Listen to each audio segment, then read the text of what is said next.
Welcome back, creatures, or welcome new creatures. My name is Mikey and this is my new project.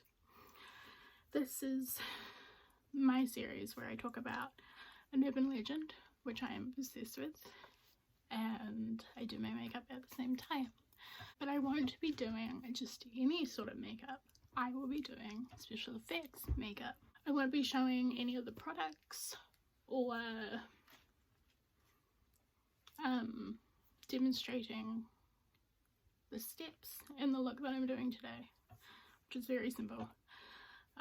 But if you do want to know what I'm using or want a tutorial, please let me know in the comments below.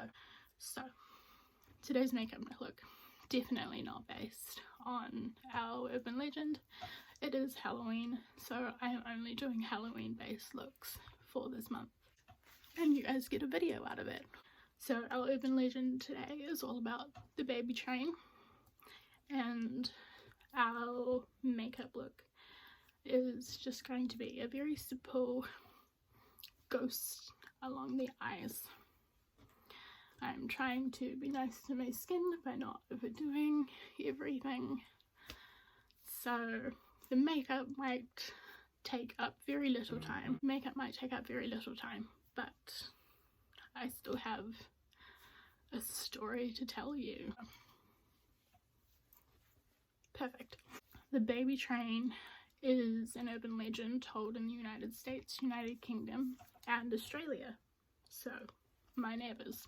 And yes, I will be looking down a lot. I still don't know how to sort out script getting into my brain, so I'll be checking my script a lot. The legends first appeared in Christopher Morley's 1939 novel Kitty Foyle. Foyle? Something. This was allegedly caused by a freight train passing through the town and blowing its whistle, waking up all the residents. My contact ripped. I had to throw that one out. I'm going to still see if the right one is okay, and we'll just have two different coloured eyes. Since it was too late to go back to sleep and too early to get up, couples would result into having sex. This resulted in a mini baby boom. One version of the myth, written by the Australian author and folklorist, don't know why I couldn't say that as a one word that it was, Bill Scott, in The Long and the Short and the Tall, a collection of Australian yarns, tells the story of a little town on the coast not too far north of Sydney, where the birth rate was 3 times the amount of anywhere else in Australia. This was so unusual. The government sent somebody out to the town to investigate the cause of the sudden births. When the official arrived, he found children everywhere he looked. Even the local schools had those temporary classrooms all over the place just to fit all these kids in. And they had a special maternity ward up at the hospital to fit all the mothers who were constantly giving birth. So this man was mystified for a little while. The people there did not seem different to anyone else, anywhere else. So at first glance, he just couldn't figure out why there were more children here. So he spent a few nights in town, and after the first few nights, he figured out pretty quickly why this town was baby booming like it was. That's because this particular town was right by the main railway line. The train delivers mail right past the town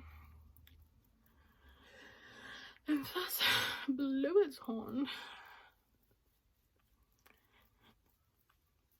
Sorry, its whistle when it stopped. Like I said earlier, because it was too early to get up, but too late to go back to sleep. The adults had to find something to do while they were waiting. Which, of course, led to lots of sex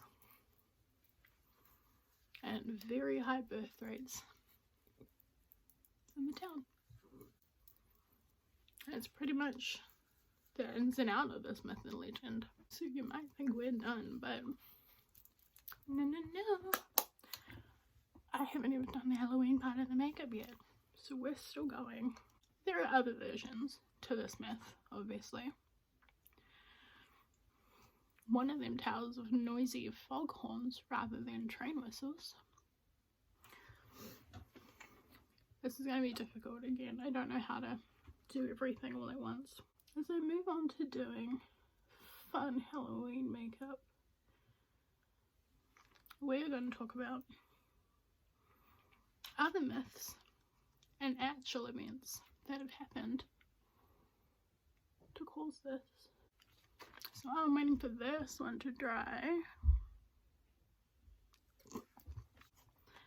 The story is related to the rumor that birth rates spiked 9 months after the Northeast blackout of 1965. The birth rate increased in Boston after February 1969 Northeaster, the September 11 attacks, and other natural disasters and similar events. This urban legend is based on the premise that when regular life is disrupted, most adults will result in having sex as a way to occupy their time without having any regret. I really can't talk today. Without having any regard for family planning or protection. Now let's talk about the background of this urban legend. In 1939, the baby train was mentioned, as I said at the beginning of the video, in Christopher Morley's novel Kitty Foley. And it's like, it mentions that it's like one of the very first things that they hear in the morning. In 1944, the story was published in New Anecdota Americana, 500 Stories for America's Amusement. I'm going to carry on telling you about some of the history while I wait for these. Oh, I didn't even put arms on the guy. Let me do that, and then I'll carry on while it's drying. In 1964, Frank Cunningham wrote the book Big Dan, the Story of a Colourful Railroader, which included it. In 1956, Baby Train popped up in Playboy's Party Jacks. In 1967, Reader's Digest mentioned a version of the myth without the train, so the one with the whole foghorns and everything. In 1985, Bill Scott, an Australian folklorist, published The Long, the Short and the Tall, a collection of Australian yarns, where obviously the baby train was written down.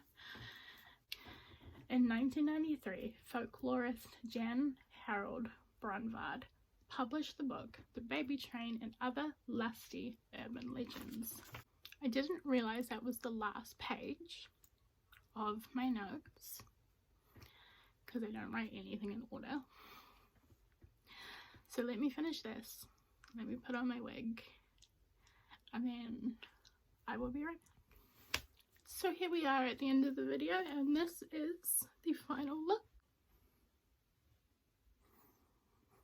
I hope you creatures enjoyed this urban legend. If you have any of your own urban legends or any suggestions for me, please put them in the comments down below.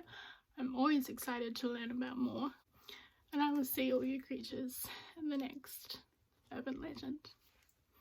Bye. If you have any urban